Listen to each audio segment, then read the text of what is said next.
Brad Beeler, welcome to Partnering Leadership. I am thrilled to have you in this conversation with me. Thank you for having me on the show. Much appreciated. Brad, can't wait to learn more from you and talk about your book. Tell me everything. A Secret Service agent's proven strategies for earning trust, revealing the truth, and communicating with anyone. Just that title gets me excited, Brad. But before we get to it, would love to know a little bit more about you. Whereabouts did you grow up, and how did your upbringing help contribute to who you've become?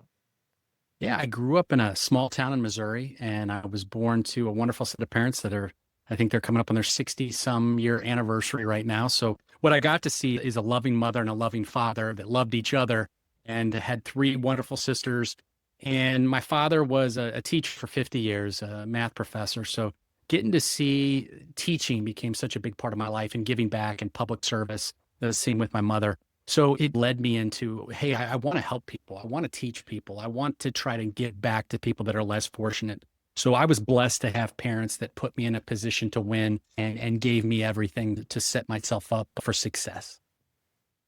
Yeah, it's interesting. And that explains some of what I also saw in your book, your desire to share your insights based on your experiences with a broader audience, which is outstanding. Now, when you spent some time in the Secret Service as well, Brad, I want to get some of your insights based on your book, but vast majority of my audience is never really going to interrogate anyone or be in a hostile conversation where the two sides are trying to get the best out of each other outside of negotiations. So, in what ways do you think that some of the insights that you gained through your experience, including at the Secret Service, translate and transfer to the workplace? Yeah, just to take it back a little bit with the Secret Service. So a lot of people think it's only protection, right? They think Secret Service, we run next to the limo and those types of things. And that's great. That's a very small part of the mission. Obviously, protection in general is a big part of the mission. But we were started in 1865 as an investigative agency. President Lincoln signed the Secret Service in law with Alan Pinkerton to stop counterfeit. And it was since that time, it's been a dual mission agency. And I think it really helped really round out the skill set of a lot of agents is being able to work counterfeit investigations, financial crimes investigations, because you can't really do protection for an entire career. So if you did that, you'd lose your mind. The divorce rate would skyrocket terribly. As far as that goes, I think just dealing with people from sometimes I've dealt with the worst people in society. And then on the flip side of the coin, sometimes in the same 24-hour period, you're dealing with the president of the United States. So you truly see the best and the worst. And in part of that, you're dealing with the military, you're dealing with local law enforcement, state law enforcement, you're dealing with staffers. I think I dealt with 40 different heads of state as far as protection assignments and then their details. And you really get out of an echo chamber that we're in society today, Mahan, is that we're so black and white, we're so red and blue, we're so Republican or Democrat. And the one thing that the Secret Service taught me is it's about you protect the office, not the man or woman that's in that office. And as a result of that, you truly see both sides. You have to be able to navigate those waters a little bit. That's what good leaders need to do as well, is they need to be able to navigate those waters and focus on facts and focus on relationships with people. And that's really, I think, what 25 years in the Secret Service taught me, is that I dealt with child molesters, I dealt with murderers, I dealt with rapists, I dealt with bad people, but many of those bad people had a story. They had a story that led them down that road, and I still had to treat them as people. When I was dealing with the president of Iran and his security detail at the height of anti-US Iranian relations, I still get to see the Iranian people, their Secret Service, and see that they're people too, and exchange protection pins with them and tell jokes with them because they're people too. So I really got to see we all put our shoes on at the beginning of the day. We all take them off at the end of the day. We may pray to a different God, but people are people. That's beautifully stated, Brad, and it comes across in your book as well. There is a need for us to be able to connect to the other individual's humanity. We don't necessarily need to agree, but connecting to that humanity is really important and a big part of what you focus in on. Now, you said you dealt with a lot of bad people. I am sure they didn't want to voluntarily share anything with you. No, not at all. It's obviously against their best interest on selling jail to them. If you think of it that way, that's not a good thing to sell. It's selling them a timeshare, right? Pretty much is what my friend would call it. But you have to look at communication. Good communication is like good barbecue. It's low, it's slow, it's done with good prep work. It's not grilling. Or another analogy that would be very timely is a good podcaster. What does a good podcaster do, Mahan? A good podcaster does his prep work. He reads a book beforehand. He talks in the green room before he goes on stage to lower that anxiety, increase that dopamine, find some commonality. Where'd you live? Where'd you grow up? You told me a story about Charleston, right? So we have this little bit of banter. Then you let that other person talk 80% of the time. That's probably what you're going to do over the next 45 minutes. I'll probably talk 80% of the time, but you'll listen, right? You'll not, you're a big Dale Carnegie guy, right? So what does Dale Carnegie do? He's the most interested person in the room, right? And by being the most interested person in the room, we get to hear the best person in the world, ourselves, right? And then because we get to say what we want to say and what we like saying, what am I associating that dopamine with? You. And what am I don't have? Cortisol. So you get to sit back and you get to sit there and say, okay, what's working for my audience? What's not working for my audience? What do I need to clarify for my audience?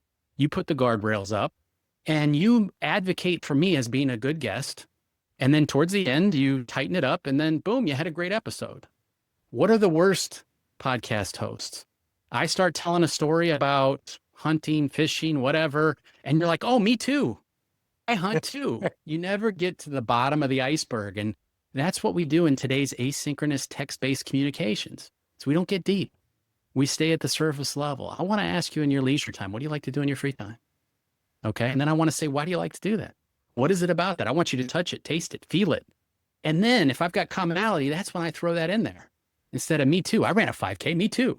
I did a marathon. Me too. Shut up. Let people bathe in the dopamine of their own experiences. Let them talk. Let them be comfortable, and they're going to associate you with those good things. So as far as what makes good conversation, what makes good leadership, it's being curious. It's curious about your people, and it's curious about your processes. All right. One of the things that we really need to focus on in law enforcement is you've got to understand your personnel. What makes them tick? They're all different, right? They come out of different Crayola boxes when they're created, different mixture of DNA. What makes them tick? What makes them, and that's going to make you as a better leader. And then being curious about the processes. Don't just do it the way it's always been done. And that's where I think we got into trouble with the Secret Service, is we weren't curious about how should we do things on certain days. We had templates, and I think that got us into trouble in the last couple of years. So we've had to have leaders that came in and were curious about processes and also about how do we hire the best people. So I know I went off on a little tangent there, Mahan. As far as some of those things, I think curiosity is an absolute cheat code when it comes to communication. There's so many stereotypes out there as far as the light over the desk and pointing it at your face and banging the table. And it doesn't make any sense, right? It's still sales. You have to sell yourself. You have to sell your organization. You have to sell your message. And you're dealing with resistance. You're dealing with objections. You're dealing with denials. But people are not going to talk to somebody that they don't like, trust, or respect. That's just human nature. And I have to be able to impart those things. I have to be able to listen to people. A mentor of mine told me long ago, he was an FBI agent that did thousands of interrogations. And he said, look, man, he goes, at the end of the day, I want them to send me a Christmas card. And I'm like, wow. He goes, whether they did the bad thing or they didn't do the bad thing, I want to treat them with such respect that they send me a Christmas card. And he's long retired now, but he still gets Christmas cards from federal penitentiary sent to his field office, right? Hey, because they he treated them with respect. These are people.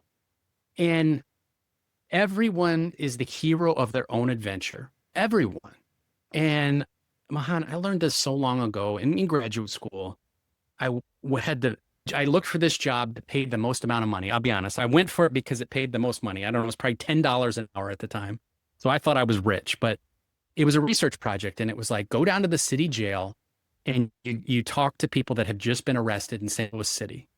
And as a snot-nosed kid from the city or from the country that grew up shoveling horse manure and baling hay, I had never experienced this. I had a movie version of the boogeyman of people that got arrested. But it's amazing when you talk to human beings, because that's they're human beings.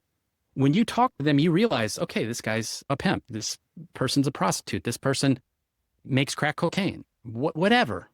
I would ask them, what is it about that? Or how does this work? And they would educate me. And when people educate you on something, it's amazing how their eyes open up and how the cortisol goes down and the apprehension goes down. And it's not this interrogation. And also, you just learn so much. You become a subject matter expert. I can tell you how to make methamphetamines now. I don't know how that's ever going to help me. But when I'm talking to another bad guy that made methamphetamines, come off, I know what I'm talking about. And I remember those conversations in particular just were so fascinating to me. And the other thing I want to point out, just as in regards to communication, especially executive leadership and communication, is my best friend for the last 30 years is deaf. And at the age of 15, when I met him, he's been deaf his entire life. He had a really bad fever when he was 1, and that's when he lost his hearing. And so he grew up reading lips, and it was very tough for him. So I took sign language, but what I realized is, regardless of the sign language, it was just space on the communication. It was looking and being present in the communication. It was looking in his eyes, looking at his lips, making sure that my body language was reinforcing my message. And today, what do? We get on our phones and we engage in these text battles that may have a emoji or not an emoji, and it's not real communication. And that's what we've lost, is being able to, right now, I can look in your eyes and I can see you're agreeing with me. Or if I say something that you don't understand, I can see you maybe furrow your brow just a little bit to be like, I didn't understand that. So in real time, I have a barometer that says, Mahan understands what I'm saying, or I need to clarify. We don't get that through text exchange. It's kind of your better half. If you send a text or he or she responds back and says, yeah, I'm fine, with no emoji. Am I in trouble or not in trouble? I don't know. There's no emoji with it. I've never used an emoji in my life because I do this weird thing where I actually speak to people, and I really freak them out sometimes when I FaceTime them, right? They just texted me, so I know I can FaceTime them, and then they don't pick it up. You're like, what the heck? Emojis have basically turned us from what Shakespeare would think was amazing to we've gone back to cave paintings. Literally, we've gone back to cave paintings in communication. And we've got leaders that are texting employees. Walk down the hall every once in a while, pull the door shut, and have a conversation. A Catholic priest does not do confessional via text, not that I'm aware of. I don't think they do anyway. Maybe that's some new wave thing. What do? They go into a non-judgmental area in private, and they have a conversation. And it works in doctor's offices. It works in therapist's office. I hate it when leaders walk the hall at 8:30 and they walk the hall at 4:30 because they're seeing who's there and who's left early. How about you walk down at 10 o'clock and 2 o'clock just to talk to your employees? That's just always been a gripe of mine. That's incredible advice, Brad. Listening is a critical part of what you also mentioned in the book. And in addition, what I find is, besides some of the text-based communications, we are so overwhelmed. I work with leadership teams, and one of the opportunities I sometimes have is to sit on a leadership team meeting while the leadership team is working on or talking about the strategy. So I can just sit and listen and watch people's faces. It's incredible how rare it is for someone to be speaking and for others to all be focused on that Yeah. individual, almost Yeah. regardless of who the person is, where people are looking at their cell phones, holding it under the table, assuming no one else can see Yeah. them. So just that listening, Yes. it's a sign of respect that builds part of the trust that you keep emphasizing is essential if we want people to reveal the truth.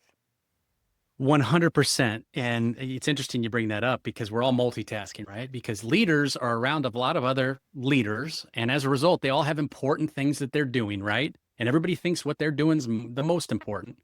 I was impressed with the Secret Service sometimes when you'd have to go into what we call a skiff. So an area where we couldn't bring electronic devices in it. And we'd have a meeting in there to talk about things that were of interest. And because you couldn't take the phone in there, it was amazing how much got done. And it was amazing how people looked at each other in the eyes, right? Because we didn't have anything else to do.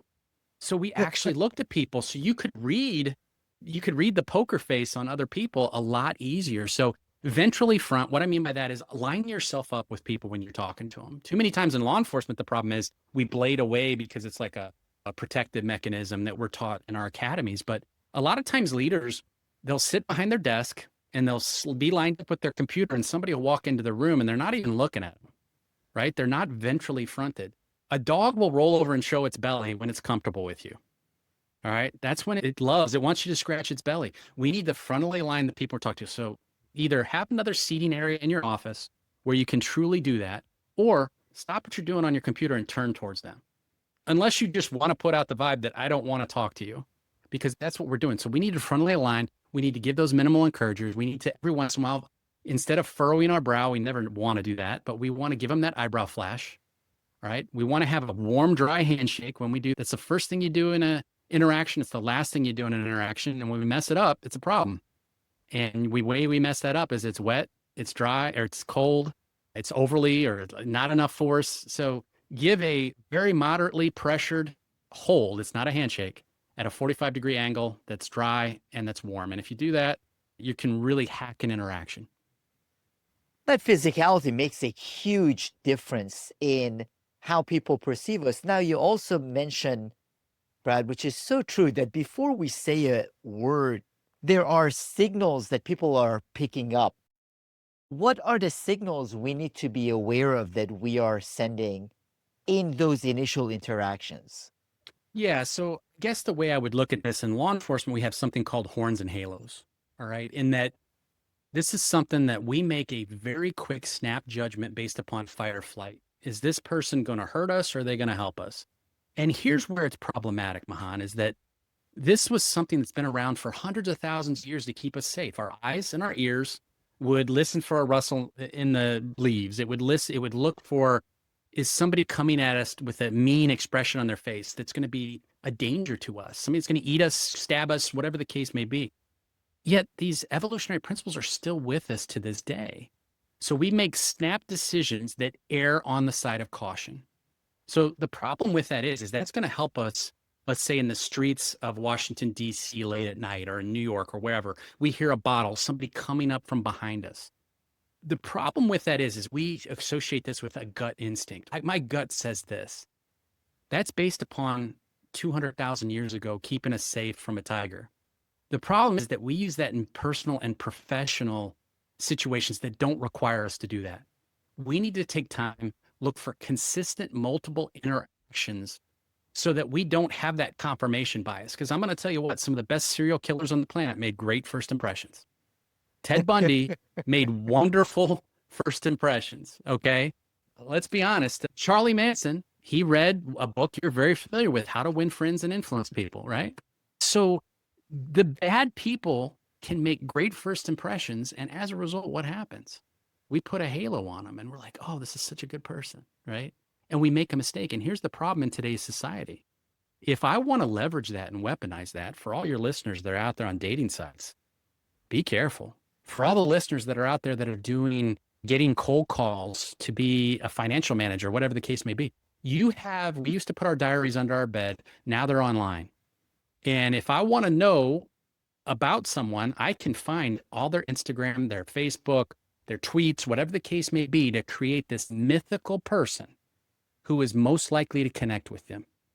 And as a result, you're realizing, oh, this person's so nice. I can't tell you, Mahan, how many times we work scams in the Secret Service, dating scams, crypto scams, where, oh my God, there's no way this person's a bad guy. He's the love of my life.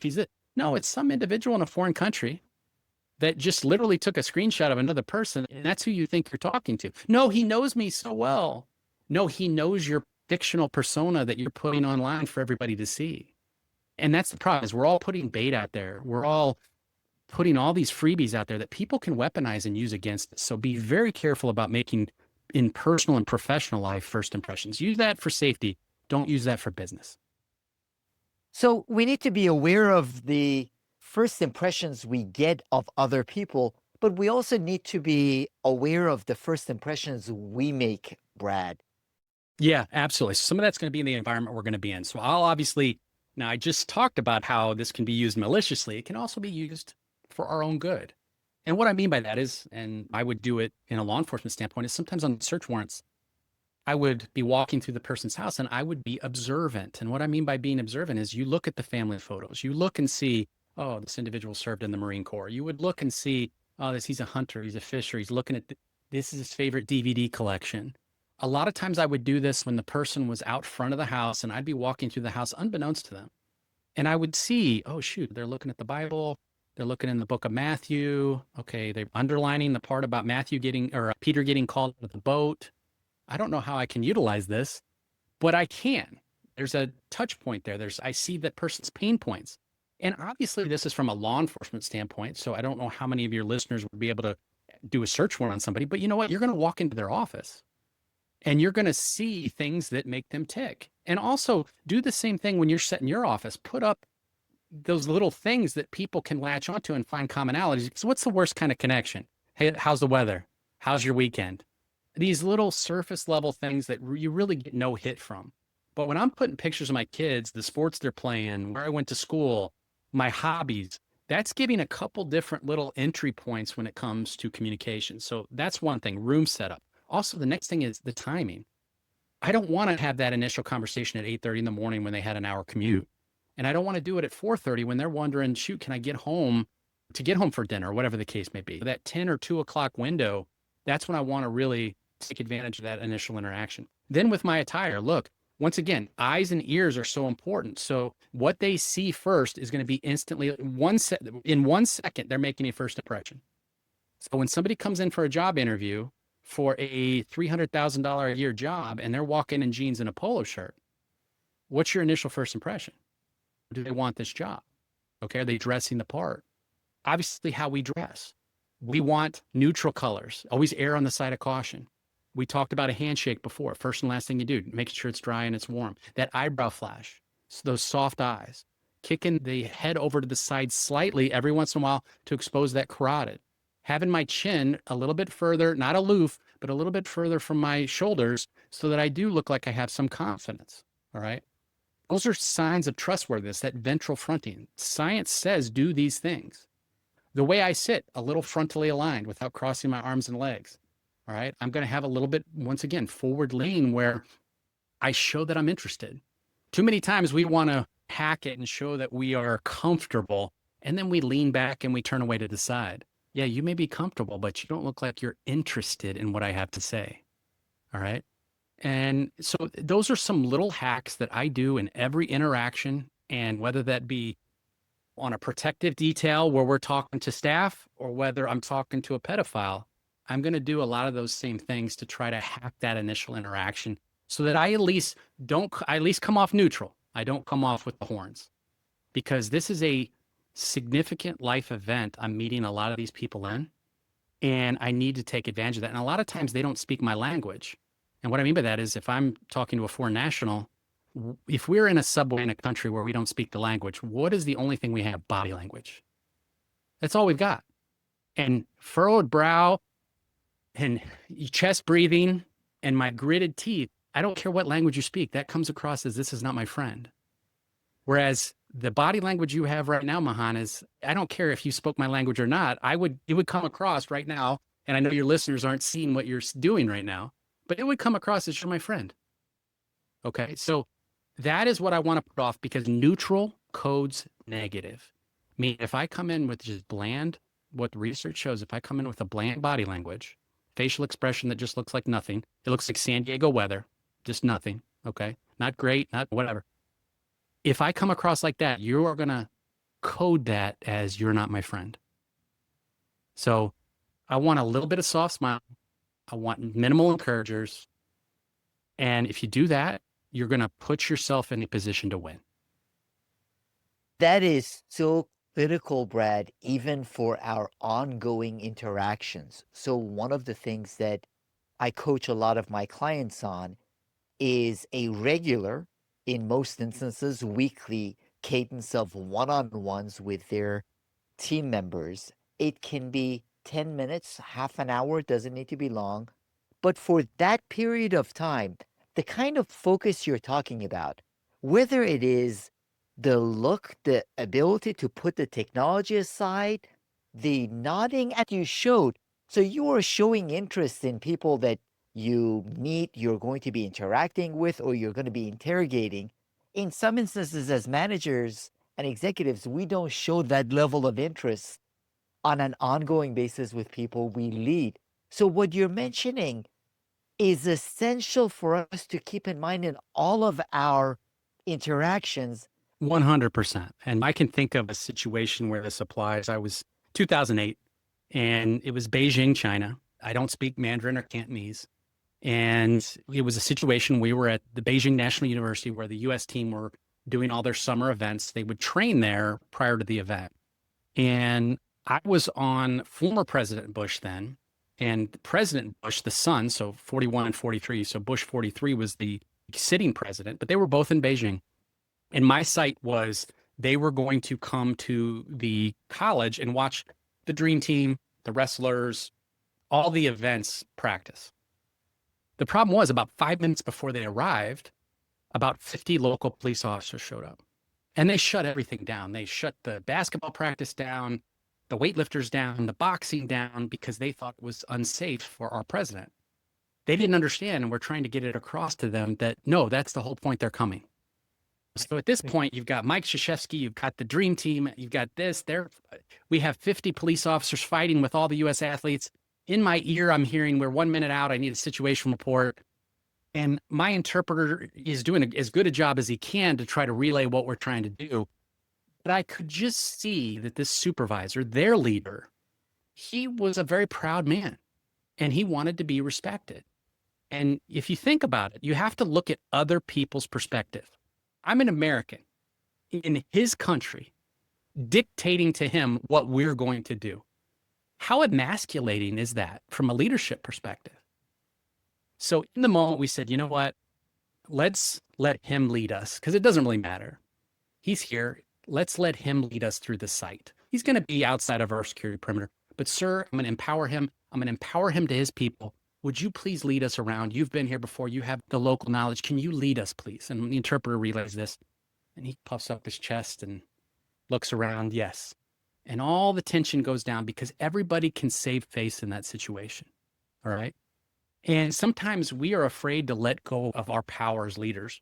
We're afraid to delegate. We're afraid to ask the question, what do you think? Okay, how do we fix this? Because we're the leader. We got to come up with the answer. And that's the problem that I saw. And one thing I really learned from the Secret Service is we've got to make it work. This is going to happen. I've got to make it work. I got to make Kool-Aid out of this as best as possible. That really taught me is that we all have our motivations. You have to look at the other person's motivation as a leader. Too many times I'm the leader. My motivation is the only one that counts. Definitely a lesson learned there. What a beautiful example. You did that with sincerity because you respected the situation that other individual was in. So trying to see things from his point of view and his perspective enabled this collaboration. Now, one of the things I wonder, Brad, is whether it was in the interrogation or in many instances when there are negotiations in organizations. In what ways can this apply? Yeah, it is tough because let's be honest, when I'm talking to someone about murdering someone else or doing some atrocity to a child, is it a true win-win? I get maybe the admission, that person gets justice. Are there times I'm sure at the end of the day, they're like, man, why did I say that? Okay. But I think there's a difference between manipulation and influence. If you are manipulating somebody with your influence principles, whether it be Carnegie-based approaches, Cialdini-based approaches, things along those lines, if you are manipulating people, then that's not win-win. But if I'm influencing someone and I'm taking their objection and I'm providing them information based upon that objection, then I feel comfortable at the end of the day that I didn't do anything wrong. Okay. But yeah, I think the old days, who got some of the worst rap when it came to this over the years, but used car salesmen, right? You would see this car sales because back before the internet, you could see people get absolutely devastated on some of these car deals, right? That people would take advantage of them and the rip that a car dealer could get off of them, right? Based upon the Foursquare and the trade-in and this, that, and the other. It was amazing. But information is power. And I think That's changed where good dealers right now, they're either handling with volume or repeat customers. And how do you get repeat customers? You work with trust and you treat people fair because it's not about winning the war, or it's about winning the war, not winning the battle, right? Good salespeople now, they're going to, it may be a longer approach, but by doing that, you're going to have sustained wealth in that respect. So it's a tough question to answer because at the end of the day, have my mission. And my mission, if it's to get to interrogate or to get a confession, that's a problem. If it's to get the truth, that's different. Because if I'm going in to get a confession, here's the problem. I'm going to have case facts sometimes that are aligned with here's what we believe happened. Are there times when I'm going to be wrong? Absolutely. And have there been times when I've walked in the room thinking this person did that bad thing and they didn't? Absolutely. So if my whole motivation is to get a confession, I may get a false confession. And that would be the worst day of my life. I have to go in with the true belief that I want to get the truth. And if I get the truth, then that's the best outcome for all parties. And if I do it without manipulation, but with subtle influence, then I feel comfortable at the end of the day. But where the word interrogation and where car salesmen and those things where they get a bad rap is you get people that potentially manipulate or potentially take advantage. And that's not what we want. While your principles apply even to people who have done bad things, the beauty of it is it applies just as well, if not better, when we are interacting with the vast majority of people most of us deal with, Brad, who are good people wanting to do good. So it's incredible how easy it is to establish some of that trust, to open up the communication channels with people. However, how rare it is for us to practice that consistently. So yeah, that's what I hope is that some of the principles in the book, I started out writing it as a law enforcement book. And then I was blessed that the editor was like, you know what? This would help me in parenting. And you know what? This would help somebody in sales. And this would help. So we broadened the aperture out a little bit. Hopefully it lands in that regard. It really does. Now, one of the things that I also wanted to touch on, Brad, is that under stress, we end up behaving differently for a whole host of reasons. So, how can you, when interacting with people, differentiate between what we have typically assumed are signs of people who've done something wrong? Yeah. Sometimes the most innocent people are the most nervous because they've never been in trouble and they're not used to this law enforcement interaction. And then maybe the person that's been arrested 47 times, this is a Tuesday. It's not that big of a deal. So if we're just basing it on what's their reaction, right, then sometimes we get it as wrong as we get it right. So what I'm trying to do is I want to be unbelievably non-judgmental. So after we do our research on the front end, so I can find some points where we can talk about, I will also want to make sure their physiological security is, if we talk about Maslow's hierarchy of needs, I'm never going to get to self-actualization when it comes to the person I'm talking to for a couple hours. But you know what I can get to? Safety, the base of that pyramid. Food, water, drink. Here's what's going to happen. Here's where we're at. Here's what my intentions are.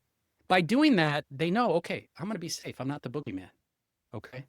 We just saw Maduro taken yesterday, and this is not a political statement, but he was probably talked to very clearly about you're safe now. We're not going to kill you. Here's some water. Can I get you something to eat? All right. If somebody's coming over your house during the holiday season, what do you do? Hey, what can I get you to drink? What can I get you to eat? Here's where the restroom is. Okay. I'm going to give you a tour of the house. Why do we do these things? Maybe some of it's to brag if we got a really badass, whatever, set up somewhere. But a lot of it's just psychological safety. We've been programmed to do this. We want to show people our cave. Okay. So that's one of the things that I think I do is I show them, like, I'm not here to hurt you. All right, here's where you are. Here's my plans. I want to give them an overview of this interaction. Then once again, I do some of the things from a body language perspective.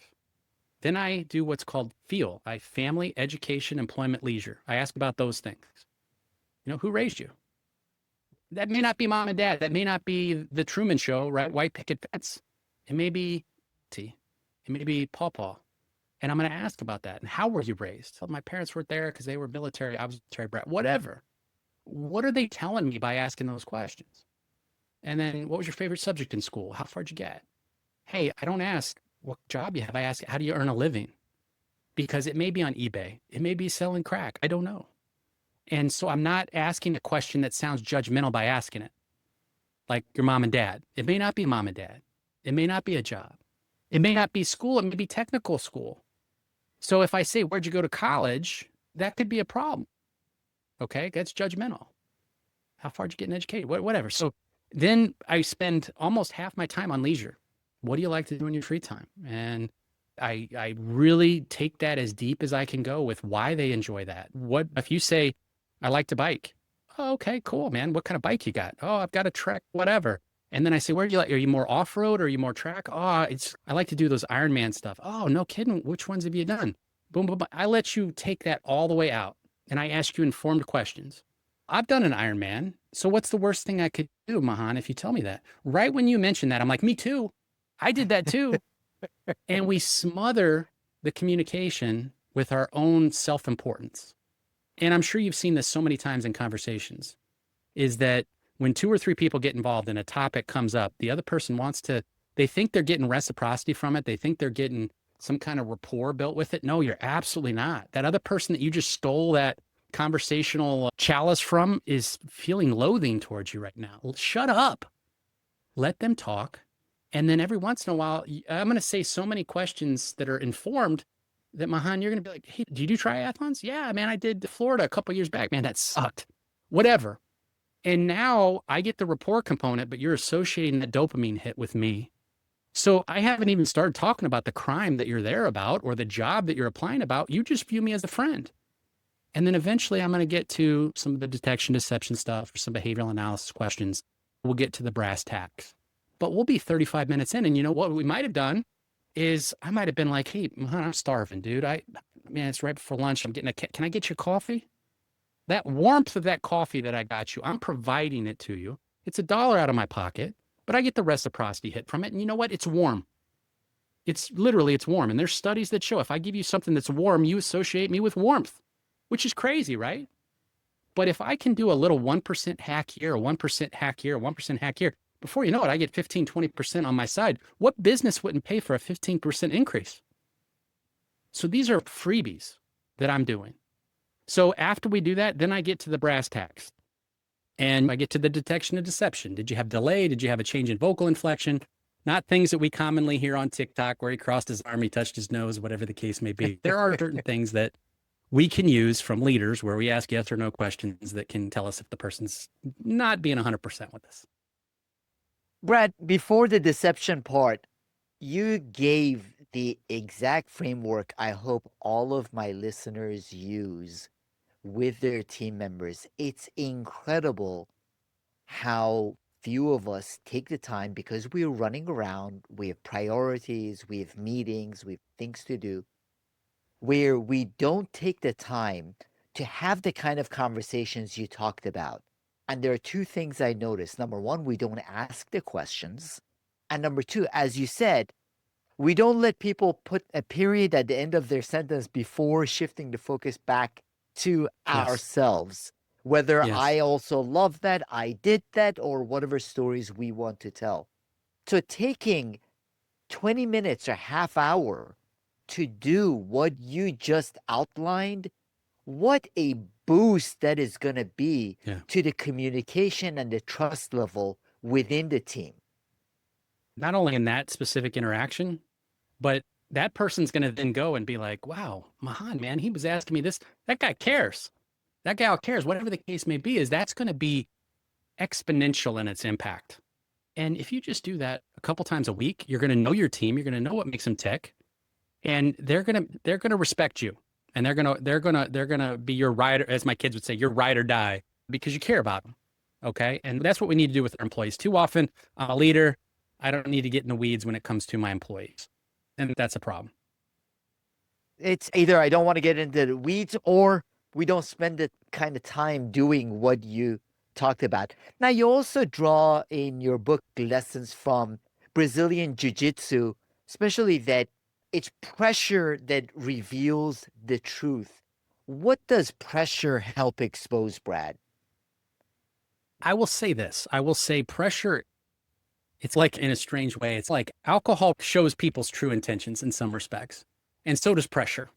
And sometimes that can be both for the bad. Okay. Is that pressure, you need to be comfortable with being uncomfortable. And that's what Brazilian Jiu-Jitsu taught me is I was blessed to be in the academy where I'm at. Multiple time world champion runs the gym, and he's a very large Brazilian man. And he ties me up into pretzels for the last 10 years and just absolutely suffocates me. And the beauty of Brazilian Jiu-Jitsu is it's 100 years old, and it's a grappling art. And it's something where you can almost get to 100% failure before tapping out and saying, you got me. And we smile, clap hands, and we do it again. It's a perfect way to red team a scenario, to try things out, to see, does this work? Does this not work? And to create a more refined diamond, so to speak, that's how we get a diamond is under pressure. But you have to be comfortable with it. And too many times we don't red team our scenarios. We don't red team our approaches. And when it happens, when that bad day happens, our team's not prepared for it. Okay. So I would say that's the first thing is that whether it be pressure, whether it be being comfortable, being uncomfortable, that's one of the things it taught me. And the other thing that I like to learn from it is position leads to submission, is that you have to have the position first before you get the submission. Is that so many times people are like, I want to learn to do this fancy move. And you're like, okay, that's great. I saw this on TikTok or I saw this on YouTube or whatever, but you have to do 5 things before you can do that. So they're never going to get to do that fancy thing because they're not focusing on the fundamentals first. That Pareto principle of 20% of your actions create 80% of your results, right?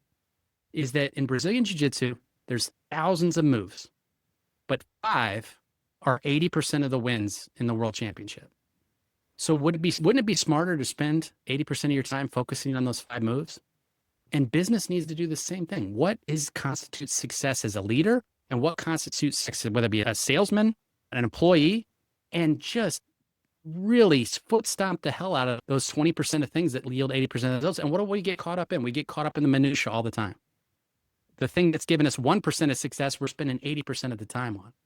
And I'm sure you've sat in rooms in coaching sessions and said, look, I'm looking at what you guys are doing and hey, okay, that's fine. But that's not where the rubber meets the road. That's not where the results come from. How about we spend a little bit more time on these things? And that's when you see the great results. That's why I really appreciated your book, Brad, because you do that in the book as well. You're focused on the fundamentals. It's not tips and tricks. There are tips and tricks. A lot of times people want to know the one tip, the one trick. You're spending time on the fundamentals that do really earn that trust, whether it is in a negotiation, in a situation where you are actually interrogating someone, or in interactions in the team. It's those fundamentals that make the biggest difference. Yeah, you got to focus on fundamentals first. One of the greatest experiences I had in my life was I played college soccer. And one year when I was playing, I was injured and I went back and I coached my high school team. And we were a very small school. And we literally broke things down to how do we dribble? How do we pass? We're not even shooting. We're not taking shots. Forget about it. That's 1% of the game. But what do we do a lot of times as soccer coaches? We go out there and we practice shooting, but we can't ever get to where we're going to shoot. So I literally just focused on how do we win tackles? How do we win one-on-ones? And how do we pass? And we would do that 80% of practice. And you know what? At first, the players were like, this sucks. This is so boring. When can we go shoot? When can we go shoot? And then when we win our first 10 or 11 games, right? They started realizing this is fun. I like winning. So what is your shooting? What is your passing? What is your dribbling of your organization, of your leadership style? And focus on that 80% of the time. That's where you're going to get your biggest impact. So where can the audience both find out more about the book and follow your work as well? Obviously, Amazon sells a heck of a lot of them, so that's a pretty easy place to find, whether you type in my name or the title. But bradleybeeler.com is my main page where I try to post content, as well as how you can get the book and a little bit about me. But Brad Beeler 1865 is my handle on Instagram and also LinkedIn. I try to put a lot of content, little 30-second clips, this, that, and the other, as far as interpersonal reactions. So feel free to check me on there, and would love to help out in any regard from any of your listeners. I thank you so much for joining me, Brad, in this conversation, and appreciate the book. Tell Me Everything: A Secret Service Agent's Proven Strategies for Earning Trust, Revealing the Truth, and Communicating with Anyone. Thank you, Brad Beeler. Thank you, sir.